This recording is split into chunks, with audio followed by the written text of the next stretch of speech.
nous sommes au dernier dimanche du mois pascal. Nous sommes donné la discipline d'exploiter tout ce que l'œuvre de la croix est en train de nous garder comme message. Amen. Je sais que pendant un mois, il serait impossible d'exploiter tout ce que l'œuvre de la croix garde comme message, mais par la grâce de Dieu, nous avons pu épingler quelque chose qui sera et qui est très important pour nous. Amen. Amen. Tout le monde parle de l'œuvre de la croix, tout le monde fête l'œuvre de la croix, et d'autres portent même la croix, comme je l'ai dit, d'autres en ont dans leur maison, d'autres se tatouent même. Dernièrement, j'ai travaillé quelque part, j'ai trouvé un jeune homme, garçon, qui avait des tatous de la croix ici, sur sa poitrine, qui allait jusque dans son cou. Donc ici c'était une partie et de l'autre côté c'était tout grand. Alors chaque fois qu'il venait pour s'échanger, quand ils enlevaient les vêtements, c'était très terrifiant. Ben, du coup, premier coup d'œil, j'avais l'impression d'avoir affaire à un chrétien. Mais je me doutais trop qu'il soit vraiment chrétien parce qu'il avait la tête tendue, il avait des boucles d'oreilles, il avait le nez percé. Mais bon, je me suis dit avec la culture de ces pays, on ne sait jamais, il ne faut pas juger les gens par l'apparence, sûrement le fond est différent. Alors je vais prendre la peine de lui poser la question, connaissez-vous Jésus? Il dit quoi? Jésus? Non, non, non, avec un français québécois. Donc il a parlé, non, non, je ne connais pas Jésus. Oh. Je dis, mais vous avez mis la croix? Il dit, quoi? Je dis, oui, mais tu as tué quoi sur toi? Oh, donc toi, tu mets la croix sur toi et tu ne sais même pas d'où vient la croix, l'histoire de la croix. Donc pour toi, la croix, c'est maintenant quelque chose pour s'enorgueillir. Tu ne connais même pas le sens de la croix. Et vous savez, ces gens-là, ils n'aiment pas approfondir toutes ces paroles et des discussions comme ça. Et après, je vis la tension monter directement. Je me suis dit, bon, je ne suis pas ici venu pour évangéliser, je suis venu travailler. Point barre. Depuis ce jour-là, il ne me salue pas, il me passe comme ça. Donc, c'est pour dire qu'il est possible de parler de la croix, de porter la croix, de se tatouer la croix, mais sans pour autant avoir la révélation, la profondeur et la connaissance de qu'est-ce que la croix est dans notre vie. Alléluia. Amen.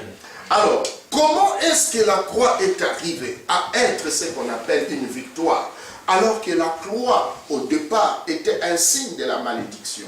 La Bible dit qu'il soit maudit celui qui est pendu à la croix. Amen. Amen. Donc, la discipline ou la correction qu'on avait infligée à Jésus-Christ par les hommes, c'était pour déclarer que tu es maudit. Amen. Amen. Donc, ils se sont dit, toi, on ne peut pas te tuer seulement comme ça et t'enterrer. Non, ça serait bien pour toi. Ça serait une mort quand même élégante. Non, non, non, non, non. Toi, tu t'es prétendu être fils de Dieu. La Bible dit, Isaïe dit ceci, on le pensait être maudit par Dieu. Or, ce sont nos péchés et nos transgressions qu'il portait sur lui. Amen. Amen. Et les hommes, comme ils se disaient que Jésus-Christ était maudit de Dieu, les pharisiens, les sadducéens et tous les juifs, ils se sont dit non, non, non, non. Toi vraiment, pour confirmer que tu es un voyou spirituel, tu es un assassin spirituel, tu es maudit par Dieu, voici ce que nous allons te faire. Toi, on ne va pas seulement te tuer. Toi, tu dois passer à la croix pour confirmer que toi, Jésus, qui te disait, fils de Dieu, tu as été maudit par Dieu. Et la preuve en est, on ne va pas te crucifier seul. Toi, on va te crucifier avec deux voleurs. Pour prouver réellement que toi, tu étais un voleur. Comme les deux autres qui étaient à côté de toi. Donc, quand vous voyez la croix, ce n'est pas parce que la croix était un sujet d'honneur avant. C'était pour écraser la personnalité et la dignité de Jésus-Christ totalement et que les hommes puissent l'oublier. Malheureusement pour eux, ils ont eu affaire à un homme qui était différent de tous les hommes. Amen. Amen. Cet homme, quand Pilate Pilate l'a approché comme nous l'avons dit la dernière fois. Pilate a regardé et dit, Danger. il faut libérer cet homme. Il les a présentés, il dit, voici l'homme. L'homme parfait. Et quand il a écrit sur la croix de Jésus-Christ, qu'est-ce qu'il a écrit? Le roi de Juifs.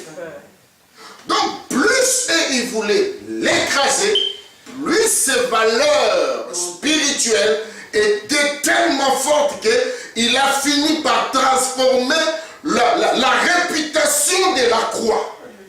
Amen. Alléluia. Amen. Donc la croix qui était symbole de l'humiliation et de la malédiction, mais lui, en montant à la croix, il a changé l'essence de la croix. Amen. Amen. Alléluia. C'est pour cela quand Jésus vient dans votre vie, peu importe qui vous avez été autrefois, votre vie ne peut que changer. Amen. S'il a changé la réputation de la croix, Jésus changera la réputation de votre vie. Amen. Alléluia. Amen. Si tu as été rejeté dans la société, Jésus viendra restaurer ta personnalité. Amen. Alléluia. Amen. Et lorsqu'il est monté à la croix, les Juifs continuaient à dire, il est maudit, il est maudit, il est maudit. Mais Pilate dit non, celui-ci est votre roi. Amen. Le roi des Juifs. Il a écrit dans 3 langues comme nous l'avons dit. En hébreu, pour ses propres frères. En latin, qui était la langue des autorités. Et il a écrit en grec, qui était la langue de quoi? Des intellectuels. Dieu a voulu rendre témoignage à Jésus-Christ d'une manière universelle. Amen. De telle sorte que toi, tel que tu es là, si tu reçois Jésus dans ta vie, qu'est-ce qui va se passer? Jésus-Christ sera capable de te défendre devant les autorités. Amen. Jésus-Christ sera capable de te défendre devant les intellectuels. Jésus-Christ sera capable de te défendre devant tes frères qui ne croient plus en toi à cause de bêtises, à cause du péché, à cause de tout ce qui s'est passé et ce que tu as fait inconsciemment ou consciemment. Jésus-Christ est capable de changer et de transformer la vie de quelqu'un. Amen. Comme il a changé, il a transformé la réputation de la croix. Aujourd'hui, c'est une fierté de porter la croix. Aujourd'hui, il y a des bijoux en or sur la croix. Aujourd'hui, il y a des chaînettes en diamant sur la croix. Aujourd'hui, il y a des écriteaux partout sur la croix. Tout le monde est fier. Je te dis, si tu es en Christ, les gens deviendront fiers de toi. Si tu es en Christ, ta réputation sera changée. Les gens se taperont la poitrine. Dès que c'est les gens seront contents de t'avoir connu dans la vie. Si hier tu étais une honte pour certains, mais après avoir connu Jésus-Christ, tu seras un sujet d'honneur, tu seras un sujet de gloire, tu seras un sujet de respect. Alléluia. Alléluia. Amen. Mais toi, fais ta part, monte à la croix. Yes. Crois en Jésus-Christ et tu verras ta vie être changée. Mais qu'est-ce qui a fait que Jésus-Christ puisse arriver jusqu'à la croix? Amen. Amen. Nous allons le découvrir. Prenons nos Bibles, s'il vous plaît. Nous allons lire Luc chapitre 10, versets 25 à 37.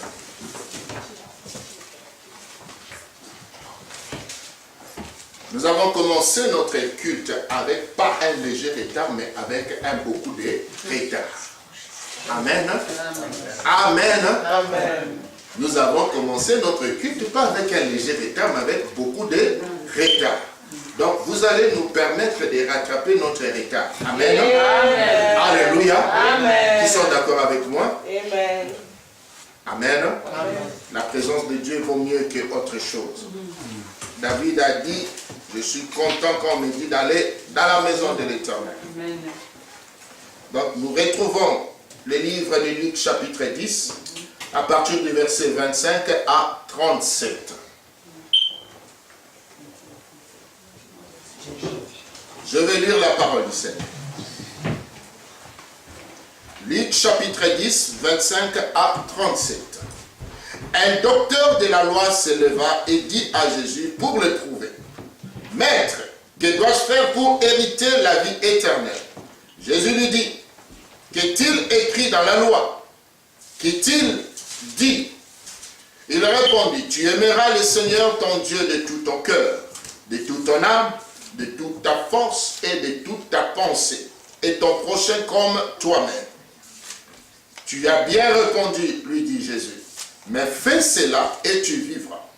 Mais lui, voulant se justifier, dit à Jésus, qui est mon prochain? Jésus reprit la parole et dit, un homme descendait de Jérusalem à Jéricho, il tomba au milieu des brigands, qu'ils dépouillèrent, les chargèrent de coups et s'en allèrent, le laissant à demi-mort. Un sacrificateur qui par hasard descendait par le même chemin, ayant vu cet homme passa outre. Un lévite qui arriva aussi dans ces lieux, l'ayant vu, passa outre. Mais un samaritain qui voyageait, étant venu là, fit ému de compassion lorsqu'il le vit. Il s'approcha et bandant ses plaies, et lui versant de l'huile et du vin. Puis il le mit sur sa propre monture, le conduisit à une hôtellerie et prit soin de lui. Le lendemain, il tira 2 deniers, les donna à l'hôte et dit, aie soin de lui, et ce que tu dépenseras de plus, je te le rendrai à mon retour. Lequel de ces 3 te semble avoir été le prochain de celui qui était tombé au milieu de brigands? Verset 37. C'est celui qui a exercé la miséricorde envers celui, répondit le docteur de la loi. Et Jésus lui dit, va et toi fais de même. Amen. Amen. Nous allons prendre un deuxième verset. 1 Corinthiens chapitre 13 à partir du verset 1 jusqu'au verset 13. Ce verset, vous allez m'aider à le lire. Que celui qui va trouver, aidez-moi à lire ce verset s'il vous plaît. 1 Corinthiens chapitre 13 à partir du verset 1.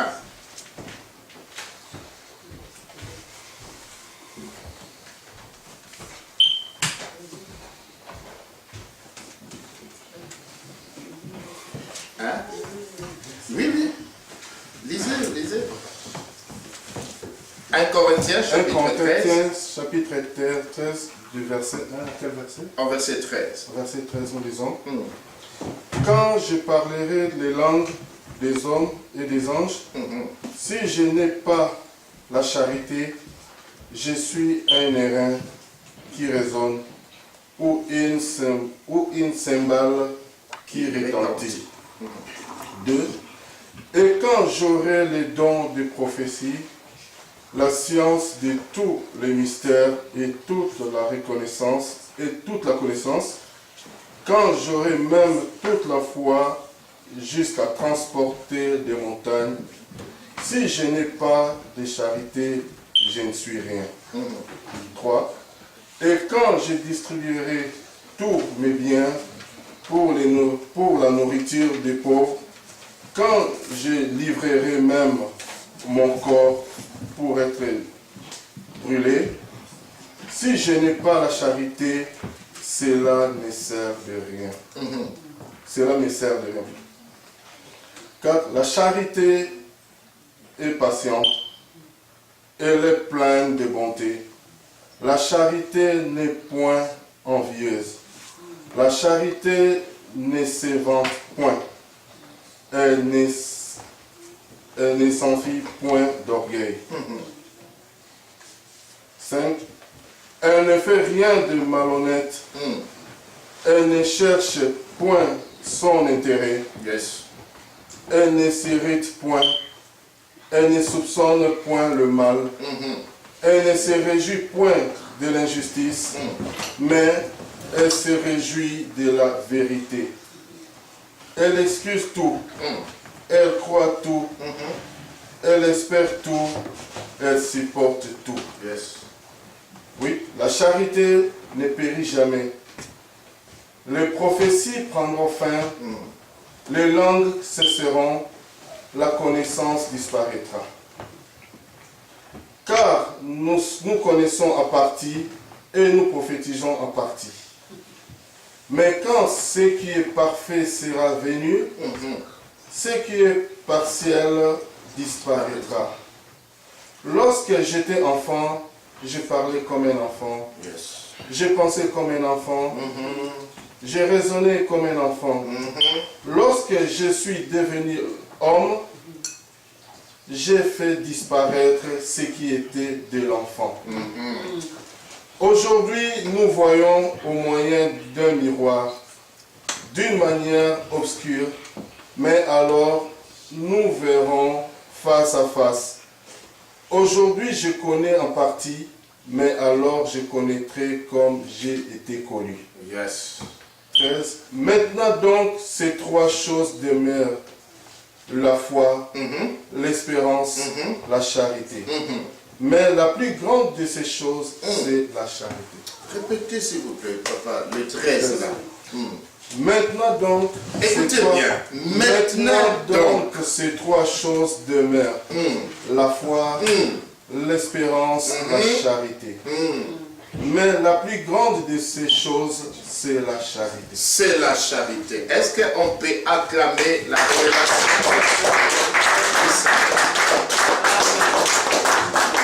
Amen. Amen. Nous sommes dans une histoire ici où Jésus-Christ a été éprouvé par un docteur de la loi. Je ne sais pas qu'est-ce qui lui a pris d'aller provoquer quelqu'un comme Jésus. Venir éprouver Jésus, la parole faite chair. Il vient lui poser la question: Seigneur, il le flatte même avec des paroles. Que devons-nous faire pour entrer, hériter le royaume des cieux? Jésus lui dit: mais tu es docteur de la loi, tu sais qu'est-ce qui est écrit. Lui-même il répondit: il est écrit, tu aimeras ton Dieu et tu aimeras ton prochain. Alors Jésus dit quoi? Ben vas-y, fais-le et tu entreras dans le royaume des cieux. La réponse a été tellement directe qu'il s'est senti coincé dans son péché. Et la Bible dit, pour se justifier, vous voyez, il y a des gens qui aiment bien se justifier même quand la parole est claire. Amen. Amen. Amen. Donc on a prêché la parole qui est claire. Tu as posé une question, on t'a répondu clairement. Va le mettre en pratique. Point barre. La Bible dit, pour se justifier. Or, quelqu'un qui se justifie, c'est quelqu'un qu'on a attrapé dans l'erreur. Donc lui-même, un docteur de la parole, s'est senti condamné par la vérité qui est sortie dans la bouche de Jésus. Et la Bible dit pour se justifier. Au début, il avait parlé pour éprouver. Mais après, il parle pour se justifier. Alléluia. Donc, quand vous avez la révélation de la parole, n'ayez crainte de quiconque viendra vous contredire.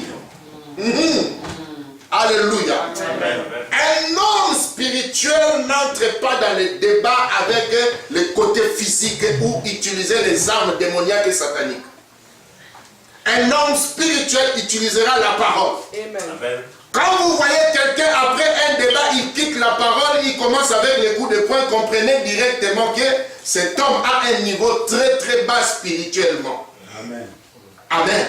Même dans la société, quand vous parlez avec quelqu'un, peu importe la dimension de la dispute, s'il entre dans l'agression physique, il a un problème de communication.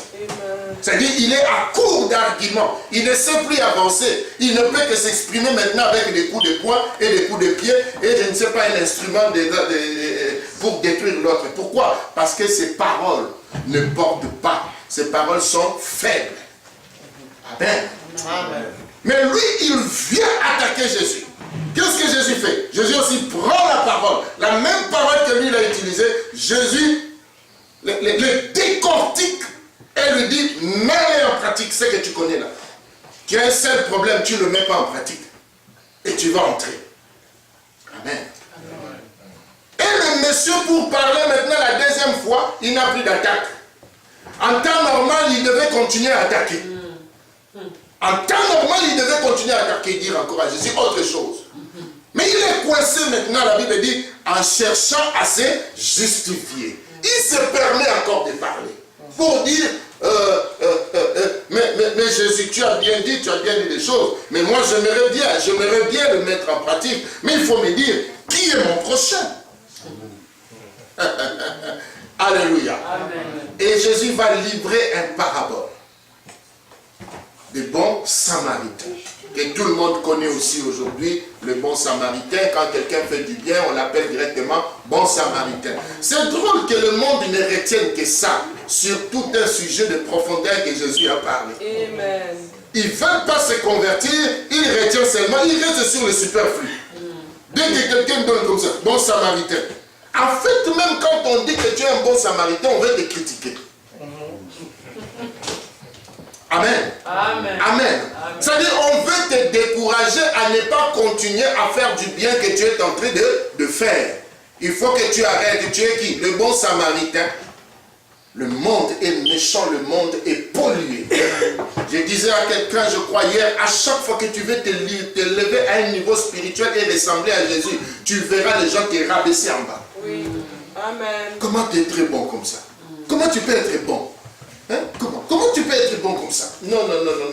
Rabaisse un peu ta bonté. Sois un peu mauvais, non? Sois un peu... En réalité, on te dit, sois un peu méchant, sois un peu démoniaque, sois un peu satanique, sois un peu charnel. C'est comme ça que nous on vit. On veut que tout le monde soit charnel comme nous. Pourquoi tu veux être bon? Pourquoi tu veux ressembler à Jésus? Pourquoi tu montes à un niveau spirituel plus que nous? Non, ma soeur. Descends un peu. Amen. Et ça, c'est ce que le monde veut simplement recevoir. Mais cette histoire nous cache et nous révèle en même temps un très grand enseignement. Et cet enseignement a amené Jésus-Christ à accomplir l'œuvre de la croix. Amen. Voici ce qui a donné à Jésus-Christ la capacité d'arriver à accomplir la volonté de son Père et accomplir sa mission avec succès. La première des choses, on appelle ça l'amour. Je dis ici ceci, que Jésus-Christ a été crucifié. Qu'est-ce qui a fait qu'il soit crucifié? Parce qu'il avait l'amour de Dieu en lui. J'ai expliqué ici qu'il arrivera un moment où l'amour que tu as pour Dieu ne viendra pas seulement te faire du bien, mais cet amour va te crucifier. Ça veut dire l'obéissance à Dieu va faire de telle sorte que tu sois maltraité ou tu sois privé de certains avantages dans votre vie. Pourquoi? Parce que toi tu crains Dieu, toi tu respectes Dieu, toi tu aimes Dieu. Et cela fera de telle sorte que dans certains environnements, dans certaines situations, dans certains endroits où les choses ne fonctionnent pas selon la pensée de Dieu, selon la volonté de Dieu, toi qui aimes Dieu, lorsque tu vas être positionné à cet endroit, il sera question que tu ne marches pas et tu ne fasses pas les choses en conformité avec ceux-là qui fonctionnent contre la volonté de Dieu. Amen. Et l'amour que tu auras pour Dieu ne te permettra pas d'être bénéficiaire de tout ce qui va être fait. Si c'est un travail, il est possible que l'amour que tu as pour Dieu puisse te faire perdre un travail. Il est possible que lorsqu'on peut distribuer l'argent ce jour-là, et l'amour que tu as pour Dieu peut entrer dans le cœur de ces gens-là et se dire, elle ne fait que refuser chaque fois qu'on lui demande de faire telle chose, elle ne participe pas. Pourquoi on va lui donner cet argent? On ne la donnera pas. Pourquoi? Parce qu'elle ne nous soutient jamais dans nos bêtises. Elle ne soutient jamais dans ce que nous faisons. Elle ne soutient jamais dans l'escroquerie. Elle ne soutient jamais dans ce que nous sommes en train de faire. On ne la donnera pas. Et je te dis, ça ne sera pas le diable, ça sera Dieu. À chaque fois que tu es en train d'être brisé, à chaque fois que tu sens l'ombre venir t'environner, dis-toi qu'autour de toi, il y a une victoire spirituelle que tu as remportée. Amen. Alléluia. Amen. Alléluia. Amen. Et ainsi, Jésus-Christ a été crucifié à cause de l'amour de Dieu. Il a été percé de gauche à droite, sur la tête, sur ses côtes et sur ses pieds. Je ne peux plus revenir là-dessus pour dire qu'est-ce que ça signifiait réellement. Mais comprenez que dans l'ensemble, si Jésus-Christ a pu monter à la croix, c'est à cause de l'amour qu'il avait de Dieu. Et Jésus-Christ, en tant que fils de l'homme, c'est un modèle pour nous.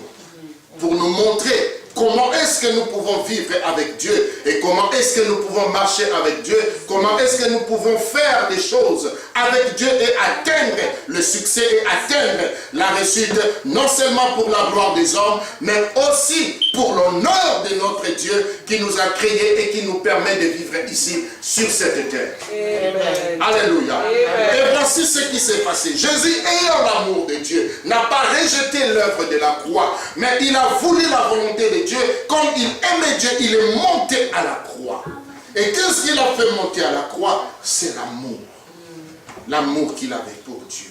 Mais Paul ici est en train de nous expliquer maintenant afin que nous soyons capables de faire l'autopsie de notre amour. Parce qu'il est possible que nous, les hommes, nous arrivons souvent à confondre l'amour avec le geste que les hommes peuvent poser.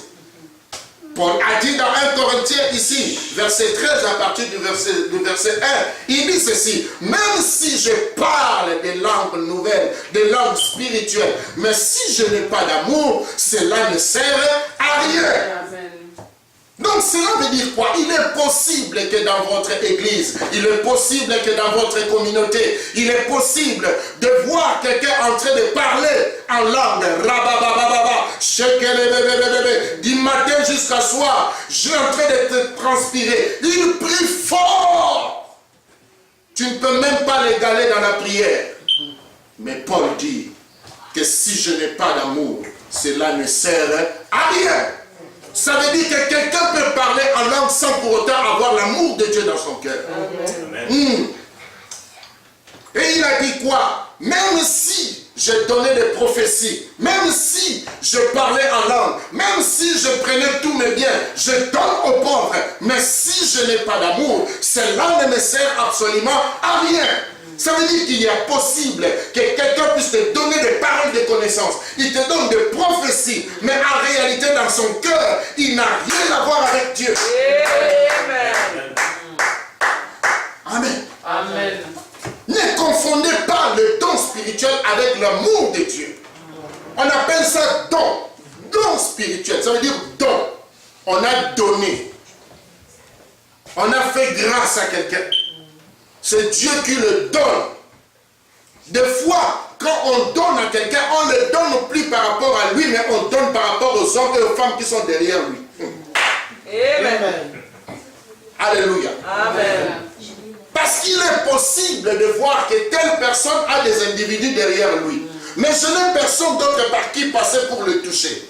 Pour toucher toutes ces personnes qui sont derrière. Qu'est-ce que Dieu fait? Il dit, ok, je peux quand même me permettre, à cause des ignorants qui sont encore derrière lui, qui ne comprennent encore rien, que cet homme n'a plus rien à voir avec moi, je permets qu'un peu d'huile puisse couler par là, afin de les atteindre. Amen. Alléluia. Il y a aussi des gens qui ont déjà perdu le contact et la communion avec Dieu, mais qui continuent à utiliser le reste seulement, le reste d'huile qu'ils avaient, le reste d'onction qu'ils avaient dans leur ministère. Mais en réalité, lui et Dieu, il y a eu déjà divorce. Alléluia. Vous savez, lorsqu'un arbre est coupé et déraciné, ne sèche pas le même jour. Amen. Ça met du temps. Amen. Mais le temps finira par révéler qui est cette personne. Amen. Alléluia. Amen. Voilà pourquoi Paul voulait dire, je vous parle de l'amour, ne vous fiez pas aux actions que les gens posent, ne vous fiez pas au parler en langue, ne vous fiez pas au miracle. Paul est allé même plus loin, il dit, même si quelqu'un prenait son corps, le met dans le feu, waouh! Donc il y a des gens qui sont capables de se faire tuer alors qu'ils n'ont pas l'amour. Et le monde nous le prouve. Aujourd'hui, nous avons des djihadistes. Des gens qui se portent des ceintures d'explosifs. Qui viennent au milieu de vous. Boum, tchoum. Et qu'est-ce que vous dites? Il avait l'amour. L'amour du prochain? Non. Donc il s'est donné la mort. Et vous allez dire quoi? C'est l'amour qui l'a amené à faire ça? Non. C'est un malade. C'est quelqu'un rempli de démons. Celui qui a l'amour ne tue pas. Amen. Celui qui a l'amour préserve la vie. Amen. Alléluia. Amen. Et Paul est allé plus loin pour expliquer. Il a dit qu'il y a 3 choses qui demeurent. Et il a défié en parlant même de la prophétie. Il dit, nous connaissons en partie. Amen. Nous connaissons en partie. Nous ne connaissons pas la totalité. Alors que celui qui donne des prophéties, des paroles de connaissance, ne se glorifie pas parce qu'il donne des paroles de connaissance, c'est en partie. Par rapport à la connaissance qui est dans le monde, par rapport à la connaissance divine, par rapport à la profondeur et la hauteur de Dieu, c'est en partie. Tu connais en partie. Alléluia. Je l'ai même dit dernièrement entre deux causeries. On a perdu notre frère ici, le petit Ariel. Le média, la police, le gouvernement a mis 100 000 $. 100 000 $. Celui qui sait où se trouve le petit Ariel va avoir 100 000 $. Toi, prophète qui vois tout, qui connais tout. Où es-tu? Où es-tu? Où es-tu? Où es-tu? C'est ça qui est la vérité. Où es-tu? Pourquoi tu ne vois pas où est le petit? Même mort, tu ne sais pas le voir. Tu comprends? Pourquoi? Parce que tu connais en partie. Tu connais en partie. Arrête de nous rançonner avec nos peu d'argent que nous avons. Tu veux la révélation, donne 100 $. Tu veux la parole de connaissance, donne 50. Tu veux ceci. Là-bas, on donne 100 000. 100 000. TVA gratuit pour toi. Médias gratuit pour toi. Facebook gratuit pour toi. Internet gratuit pour toi. Avec un cachet de 100 000. Au lieu de venir prendre les 10 000 et le 20 $ de peuple de Dieu. Va prendre 100 000 là-bas. Va prendre 100 000. Et je vous rappelle, Ariel n'est pas toujours trouvé. Donc la cagnotte est encore là. Il dit mieux. Alléluia. Amen. Paul dit, nous connaissons en partie. Nous connaissons en partie. Révélation. Et qu'est-ce qu'il a dit? Lorsque tu vas grandir, tu ne vas plus suivre des choses. Oh, on a dit prophète a vu, mais tel a vu, il a dormi, il a vu une vision. Après.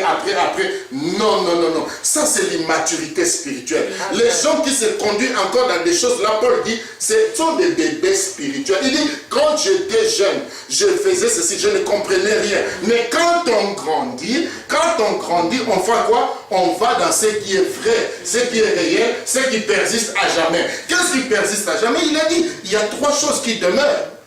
La foi, l'espérance et l'amour.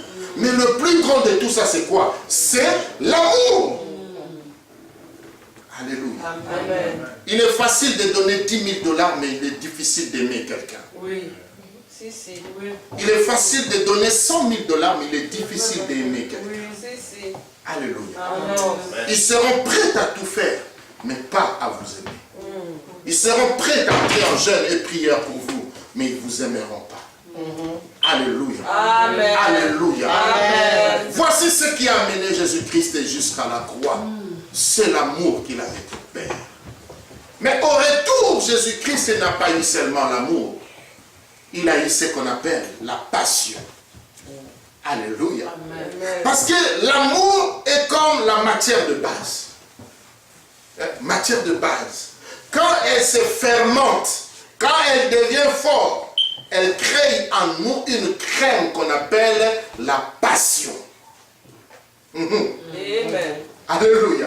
Amen. Quand l'amour est profond, quand l'amour est concentré, quand l'amour prend du temps, quand l'amour persiste, quand l'amour demeure pendant longtemps, elle se fermente comme un bon vin. Et quand elle devient forte, elle crée la passion et la compassion. Des dérivés de l'amour, c'est ça. Amen. Alléluia. Amen. Et c'est ce qui a amené Jésus-Christ à la croix. Jésus-Christ aimait déjà Dieu. Mais lorsqu'il nous a regardés, vivant dans le péché, vivant dans le mal, vivant dans des situations bizarres, critiques, qu'est-ce qu'il a fait? Il n'a pas eu seulement l'amour, mais il a eu la compassion, il a eu la passion pour nous, et cela a fait quoi? Qu'il descende sur la terre. Amen. Alléluia. Amen.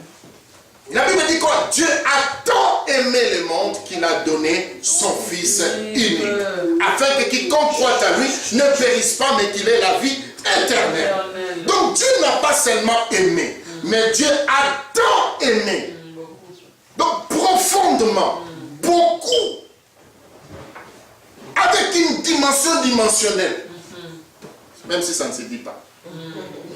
Alléluia. C'est l'expression qui me manque seulement. Amen. Donc, Dieu est arrivé à ce niveau. Et Jésus-Christ, lorsqu'il a vu aussi la situation de l'homme sur la terre, il a eu ce qu'on appelle la passion. C'est pour cela, vous allez voir, il y a des films qu'on appelle Passion du Christ. Amen. Lorsque vous regardez, j'ai essayé de comprendre un peu qu'est-ce qu'il voulait dire la passion, pour que nous essayions de comprendre là où Dieu nous amène. Écoutez ce que j'ai trouvé sur la rousse. La passion est un état affectif intense et irraisonné qui donne à quelqu'un. La passion est un mouvement affectif très vif qui s'empare de quelqu'un en lui faisant prendre parti violemment pour ou contre quelqu'un ou quelque chose. Amen. Amen. J'ai trouvé troisième encore, veut dire ceci. La passion, c'est un amour considéré comme une inclination irrésistible et violente. La passion est un passion vif et persistant. J'ai trouvé encore, la passion, c'est ce qui est subi par quelqu'un, c'est à quoi il est lié ou par quoi il est asservi. En un mot, la passion, c'est l'amour en action. C'est la manifestation de l'amour profond. Alléluia. C'est quand tu as l'amour que la passion va se reproduire en toi. Amen. Quand tu as l'amour, c'est là que la compassion peut se fermenter en toi. Et la compassion, c'est quoi? La compassion, c'est un sentiment de pitié qui nous rend sensibles au malheur des autres. Amen. La compassion, c'est un sentiment et de pitié qui nous rend sensibles au malheur des autres. Alléluia. C'est pour cela que vous allez entendre quelqu'un vous dire que je t'aime. Mais quelqu'un qui me dit je t'aime est capable de me faire du mal. Donc comprenez que le mal qu'il te fait, lui, il a un amour superficiel. Amen. Amen. Alléluia. Amen. Lui, il t'aime seulement quand il y a l'argent. Il t'aime seulement quand il y a matériel. Il t'aime seulement quand il est dans le besoin. Il t'aime seulement quand il est dépendant de toi. Mais dès qu'il se vole par ses propres ailes, tu découvres directement que cette personne ne t'appelle pas, ne te cherche pas, ne sait même pas comment tu vis, ne sait même pas comment ça se passe avec toi, rien du tout. Mais dans la bouche, il est capable de dire je t'aime et il te regarde droit dans les yeux. Amen. Amen. Jésus-Christ n'a pas seulement aimé, mais Jésus-Christ avait la compassion et avait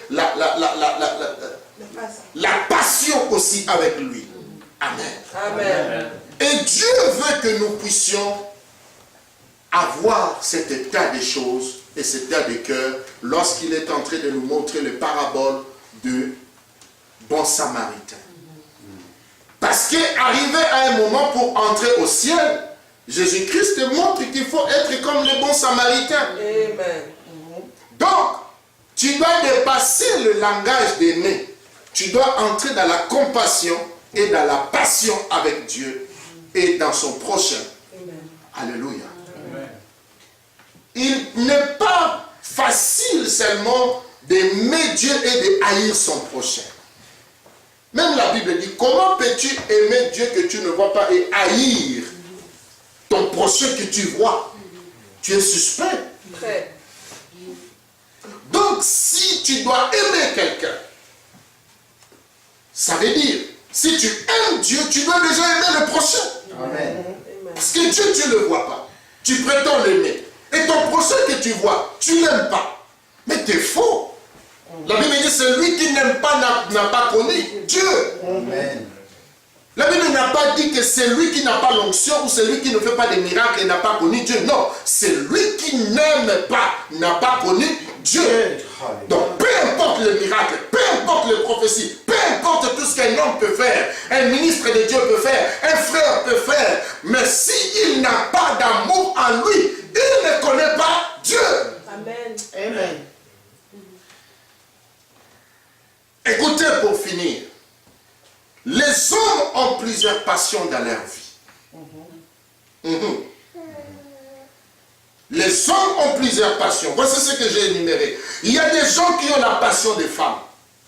Amen. C'est ça qui est la vérité. Il y a des hommes, comme on appelle des hommes à femmes. Yes. Speak the truth. Lui ne peut pas voir une belle créature passer. Trop dangereux. Il a la passion des femmes. Donc quand il dit, quand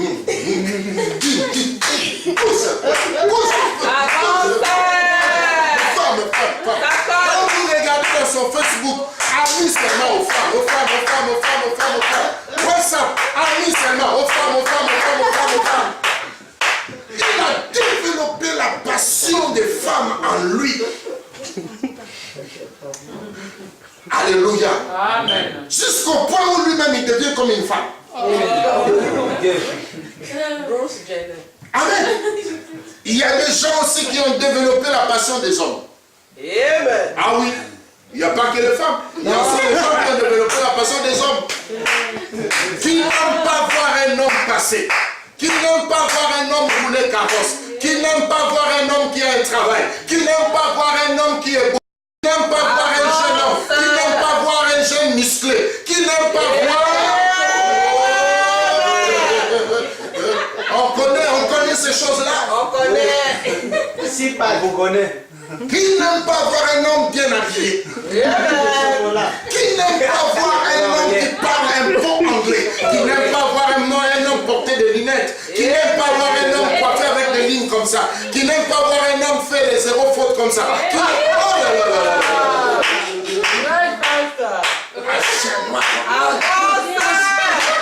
J'aime les hommes là qui portent culottes là, surtout à l'été là. C'est ça qui est la vérité. Il a développé la passion des hommes.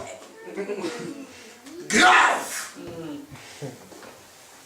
Un frère m'a fait rire dernièrement, il dit, une sœur dans une église où ils étaient, il dit, si elle doit choisir un homme, et pas prendre l'exemple d'une sœur qui est mariée dans l'église. Ah! Donc c'est quand vous êtes là, une sœur dit que s'il prie Dieu pour lui donner un homme, il va choisir le papa là. C'est dangereux. C'est dangereux. Comment tu peux cibler un homme d'autrui dans l'église? Vraiment. C'est-à-dire c'est quelqu'un qui a développé la passion des hommes dans son cœur, que ça sort jusque dans les yeux. Il y a des gens, quand tu les regardes, même dans les yeux, tu sens l'impudicité. Ça remplit tellement le cœur que ça sort jusque dans les yeux. On se voit et lire que celui-ci est dangereux. Dangereux. Amen. Alléluia. Amen. Les hommes ont développé aussi la passion du foot. Il y a des gens qui ont la passion du foot, terrible. Quand il y a le foot, même l'église ne vient pas. Même le téléphone, il ne prend pas. Même les rendez-vous, même le travail, il ne part plus. Et quand son équipe perd, il casse même la télé. Dans sa maison, on ne peut plus rien faire. Non, mais comprenez l'explication, la définition de la passion pour comprendre. La passion t'amène à des actions. Extrémiste. Ça t'amène vraiment dans l'autre sens, dans l'autre côté. Tu ne peux pas les regarder comme ça passivement. Voire même pour suivre la prédication, comme j'avais dit la dernière fois, il faut parler comme un commentateur de football. Là au moins tu peux les capter un peu. Voilà, c'est lui. Bon, pour certaines personnes comme ça, il faut faire seulement, Genèse chapitre 1. Genèse chapitre 1, Adam et Ève. Adam et Ève étaient dans le jardin d'Éden. Lorsqu'ils sont entrés dans le jardin d'Éden, il y a eu le serpent.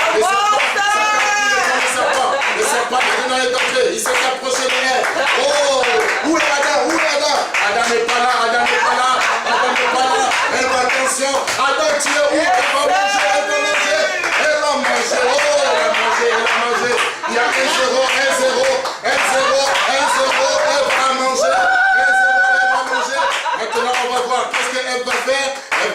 donné. Adam, ne mange pas, ne mange pas. Oh non, non, non, non, non, non, non, non.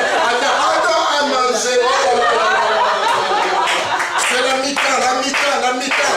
Maintenant, Dieu est arrivé, Dieu cherche Adam. Adam, tu es où? Tu es où, Adam? Oh, je fuis, pourquoi tu as fui? Parce que l'homme, la femme que tu m'as donné à manger. Oh, allez, Dieu va faire quoi? Il va chasser l'homme et la femme. Et qu'est-ce que Dieu va dire? Je mettrai l'immunité entre toi et la femme. Tu le mordras au talon et tu l'écraseras la tête. Alléluia. Allez, Adam a mis sa femme, il a eu Caïn, il a eu Ève, Caïn, ils ont eu Abel. Abel, attention, le péché est à côté de toi. Attention, tu vas tuer. Hey!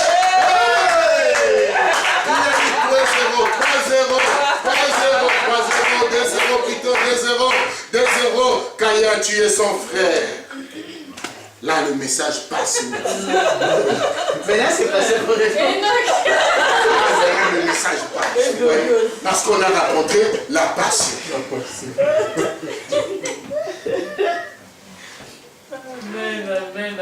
Amen.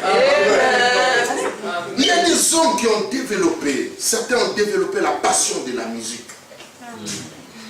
Donc, toujours, vous voyez. Nous, on les appelle maintenant des zombies. Des zombies qui se baladent comme ça. Avec des histoires aux oreilles. Donc la tête ne bouge pas, le bras ne bouge pas, ils sont seulement comme ça. Feu rouge ou feu vert, ils ne regardent pas. Toi-même, tu sais, si tu m'écoles, la police est là. Donc, zombies, pourquoi? Ils ne font écouter. Matin, musique. L'après-midi, musique. Le soir, musique. Tout. Les oreilles remplies. Mais tu t'abrutis. Tu t'abrutis toute ta journée. Celui que tu écoutes là a déjà fait son argent. Il fait entrer l'argent. Chaque jour que toi tu l'écoutes, l'argent entre. Chaque jour que tu vas sur YouTube pour l'écouter, lui il fait qu'approcher. Mais toi tu gagnes quoi? La distraction. Ton cerveau ne doit pas être là pour se distraire à tout moment. Amen. Alléluia. Il y a des gens qui ont aussi développé la passion d'argent. Gagner l'argent à tout prix. Lui, vous pouvez tout parler, mais dès que vous descendez en matière d'argent, les nerfs changent. Vous parlez de tout, vous êtes en train de rire, vous faites tout ça se passe bien. Mais dès que vous parlez d'argent, vous sentez comme si le diable, vous avez invité le diable à ses côtés. Ne le devez pas. Si vous le devez, il perd toutes ses capacités, toutes ses facultés de maîtrise. Vous devez payer. Moi, j'aime pas la matière d'argent, j'aime pas. Un chrétien ne se permet de dire le bon compte font les bons amis. C'est quel verset biblique? Alléluia. Amen. Les bons comptes ne font pas les bons amis. Ne confondez pas, c'est pas biblique. C'est l'amour. C'est l'amour qui fait des bons amis. Amen. Amen. Parce que ami vient du mot âme. Donc quand tu es ami de quelqu'un, cela veut dire que tu as trouvé une âme sœur. Alléluia. Amen. Mais si notre amitié est soutenue par l'argent, nous ne sommes pas de vrais amis. David et Jonathan ont fait une alliance d'amitié alors que David n'était rien. C'est Jonathan qui était au pouvoir, le fils du roi. Mais quand il a regardé David, il a aimé David et qu'est-ce qu'il a dit? Je t'aime beaucoup, je fais une alliance avec toi. Ouais. Point barre.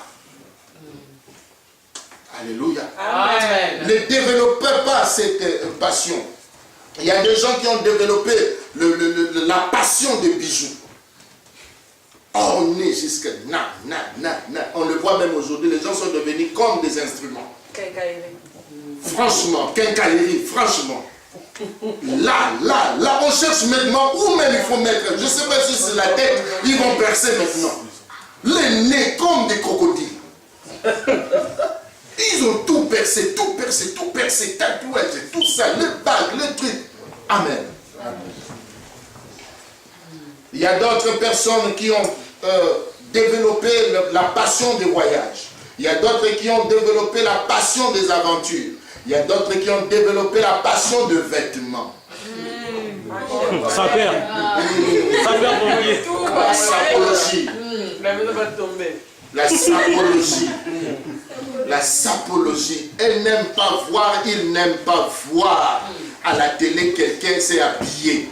Que qu'il voit lui aussi. Je vais avoir ça aussi. Même modèle, même couleur, même couture. Ça c'est une jalousie. Ça a dépassé même la passion, ça devient la jalousie et la convoitise. Alléluia. Amen. Mais tu penses que si cet habit-là a fait que l'autre soit belle, tu penses que toi aussi tu seras belle dedans? Avance. Et tu te trompes. Tu te trompes. La couleur là, peut-être ça ne va pas t'aller. Est-ce que vous avez même la même taille? Amen. Amen. Des gens qui ne supportent pas, tout leur argent part par le vêtement. Tout leur argent parle par le... Donc, aussi longtemps qu'elle n'a pas encore acheté le cœur bas. Jusqu'à ce qu'il peut acheter. Et qu'il achète, puis ils sont comme... Là maintenant, le calme vient, la drogue. Il y a des gens qui ont la passion de la nourriture. La nourriture. Quand ils se servent, vous vous posez la question. Qu'est-ce qui se passe ici? Il y a la guerre ou encore quelqu'un ne va plus manger tout le reste de sa vie? Alléluia. J'ai vu sur Facebook qu'il y a quelqu'un qui se servait. Les gens pensaient qu'il se servait pour partir avec le peuple, mais il s'est servi, il a pris le plateau qui était resté sur la table. Alléluia. Maintenant, je vous assure, il y a des gens qui mangent en esprit, il fait manger la chair, il fait manger les os. Vous vous posez des questions, mais où c'est ce que ça va et tout ça? C'est seulement dans ce ventre-là que ça entre. Amen. Amen. Il y a des gens qui ont la passion du cinéma. Marie. Qui regardent, il fait que regarder, suivre. J'avais une cousine, quand elle se met à regarder la télé, déjà à l'époque on n'avait pas encore de télévision 3D. Mais elle avait 3D dans ses yeux. Ouais. Donc, elle avait 3D dans ses yeux. C'est-à-dire quand on donnait coup à la télé, elle aussi, on donnait le coup de pied, on donnait le coup de pied, je dis, mais Nimita, qu'est-ce qui va pas? Elle dit, non, je sais le film.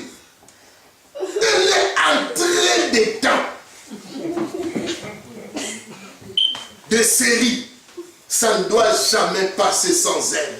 Elle peut suivre tous les épisodes à une seule journée.